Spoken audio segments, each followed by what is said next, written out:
Math की पहेलियों को हल करने में मज़ा तो आता ही है, साथ ही साथ आपका ब्रेन भी बहुत तेज हो जाता है। इसीलिए मैं अपने मैथ के क्वेश्चंस के साथ साथ मैथ की कुछ पहेलियां भी अपने वीडियो में लाता ही रहता हूं। उसी क्रम में आज मैंने एक बेहद ही शानदार मैथ की पहेली आप लोगों के लिए खोज करके निकाला हुआ है।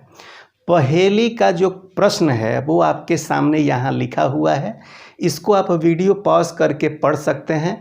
वैसे मैं इस प्रश्न का क्या अर्थ है वो मैं एक्सप्लेन करके आपको बता रहा हूँ। देखिए, कुछ सवाल ये इस तरह से है। एक व्यक्ति है, उसके पास 3 थैले हैं और एक थैले में वो 30 ही आम रख सकता है। यानी टोटल अगर वो रखना चाहे तो तीनों बैग मिला करके 90 आम को रख सकता है। उसको उन्हीं बैग को ले करके एक बाज़ार जाना है। उसके घर से बाज़ार के बीच में 30 टोल टैक्स नाके हैं, जहाँ पे रूल यह है कि जितने बैग आपके पास होंगे उतना ही सामान आपको टैक्स के रूप में उस टोल टैक्स नाके पर देने होंगे। करेक्ट? चलिए, अब ये सवाल ये उठता है कि अगर वो बैग ले करके बाज़ार जाता है और तीनों बैग में पूरे पूरे भर भर के आम खरीद लेता है, तो वो किस तरह से अपने घर वापस लाए कि टोल टैक्स नाकों पर टोल टैक्स वो दे भी दे और अधिक से अधिक आम उसके पास बच जाए। अब देखिए, एक सिंपल सा तरीका समझ लीजिए। मान लीजिए कि उसके पास 3 बैग हैं, तो 3 ही आम उसको टैक्स के रूप में देने होंगे अगर उसने बैग को आमों से भरा है तो अगर वो तीनों बैग को भर लेता है तो 30, 30, 60, 30, 90 आम उसके पास हो गए। अब नियम के हिसाब से यदि टैक्स के रूप में हर एक नाके पर वह 3-3 आम देना शुरू कर देता है, तो सोचिए उसके पास 30 तिहाई 90 आम तो टैक्स देने में ही ख़त्म हो जाएंगे, तो बेचारे के पास बचेगा क्या? तो यही तो समस्या है, यही आपको सुलझाना है कि किस तरीके से टोल टैक्स वो पेड करेगा कि अधिक से अधिक आम वो अपने घर ले जा पाएगा। चलिए, तो थोड़ी देर के लिए वीडियो को पॉज कर लीजिए और अपना दिमाग लगाइए कि किस तरह से 3 थैलों के आमों को वह 30 टोल टैक्स नाकों पर देना शुरू करे कि उसके पास अधिक से अधिक आम बच जाएं। ठीक है?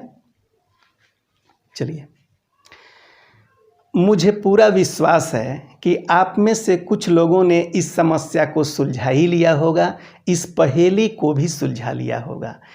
लेकिन अगर आप नहीं सुलझा पाए हैं और जवाब चाहते हैं तो देखिए वो किस तरह से आमों को टोल टैक्स नाकों पर देना शुरू करेगा। सबसे पहले तो वो तीनों बैग भर करके आम खरीद लिया। ठीक है? तो उसके पास आम हो गया 30 एक बैग में, 30 दूसरे बैग में और 30 तीसरे बैग में। ये पहला बैग, ये दूसरा बैग और ये तीसरा बैग। ठीक है? अब वो क्या करेगा कि शुरुआत के 10 टोल टैक्स नाकों पर, टोल टैक्स जो नाका है, टोल टैक्स, यहाँ पर वो क्या करेगा, यहाँ टोल टैक्स है, टोल टैक्स नाके पर वो क्या करेगा, 10 जो टोल टैक्स नाके हैं वहाँ पर वो एक एक आम यहाँ से देना शुरू कर देगा। ठीक है? तो 3-3 आम जैसा कि रूल है दे देगा।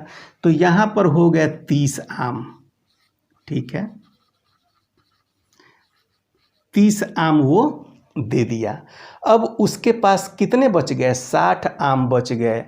तो उन्हीं 60 आमों को वो 2 बैग में कर देगा। ठीक है? 30-30 तो रख ही सकता है ना एक बैग में, तो 2 बैगों में कर देगा वो। तो 2 बैग में हो गए 60 आम। तो अब बैगों की संख्या हो गई 2, तो अब उसको टैक्स के रूप में 2 ही आम तो देना पड़ेगा।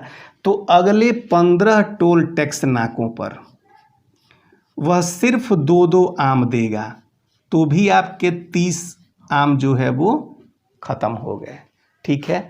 अब 30 आम पहले वाले शर्त के हिसाब से उसने दे दिया 10 नाकों पर, दूसरा 15 टोल टैक्स नाकों पर उसने 2-2 आम दे दिया, तो 30 और 30 60 आम उसके पास से समाप्त हो गए।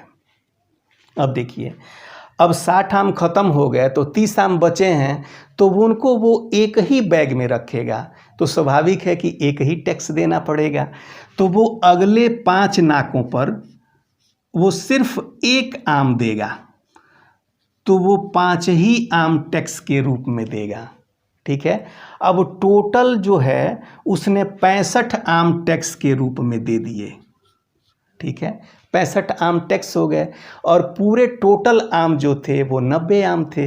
तो जब 90 में से उसने 65 आम टैक्स के रूप में दे दिए, तो 25 आम उसके पास अधिक से अधिक बच गए।